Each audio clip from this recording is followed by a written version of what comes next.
நடிகை ரச்சிதா மகாலட்சுமிக்கு big pass நிகழ்ச்சி மிகப்பெரிய திருப்புமுனையாக அமைந்தது.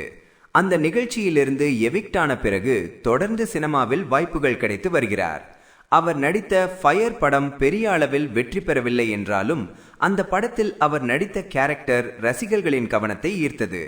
குறிப்பாக ஒரு பாடலில் அவர் காட்டிய கிளாமர் பெரிய பேசுபொருளாக மாறியது. அதற்கு விளக்கம் அளித்த ரச்சிதா, கதைக்கு தேவைப்பட்டதால் தான் அந்த அளவுக்கு நடித்தேன் என்று கூறியிருந்தார்.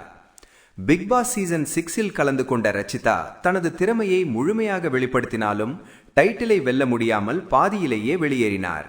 இருந்தாலும் அந்த நிகழ்ச்சி அவருக்கு பெரிய ரசிகர் பட்டாளத்தை உருவாக்கியது. அதனைத் தொடர்ந்து அவர் நடித்த 99/66 என்ற பேய் படம் வெளியாகியிருந்தது. பேய் படங்களுக்கு எப்போதும் ரசிகர்கள் மத்தியில் நல்ல வரவேற்பு இருப்பதால் இந்த படமும் வெற்றி பெறும் என்ற எதிர்பார்ப்பு இருந்தது. ஆனால் படம் அமைதியாக வந்ததும் போனதும் தெரியாமல் மறைந்துவிட்டது.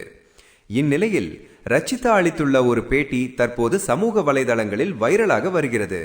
அந்த பேட்டியில் தனது வீட்டை ரசிகர்களுக்கு சுற்றி காட்டிய அவர் தனது டானிக் ரூம் எனப்படும் மினி பாரையும் அறிமுகப்படுத்தினார். அந்த ரூமில் பல வகையான வெளிநாட்டு மது மற்றும் வைன் வகைகள் இடம்பெற்றிருந்தன. ஒவ்வொரு பாட்டிலும் சுமார் 25,000 ரூபாயிலிருந்து விலை தொடங்கும் என கூறப்பட்டது. மேலும் வாரத்தில் ஒரு நாள் 2 அல்லது 3 கிளாஸ் வைன் குடித்தால் தோல் பளபளப்பாகும் எனவும் ரச்சிதா பகிர்ந்தது ரசிகர்களிடையே கலவையான எதிர்வினைகளை உருவாக்கியுள்ளது. இதனால் தற்போது ரச்சிதா மீண்டும் இணையத்தில் பேசுபொருளாக மாறியுள்ளார்.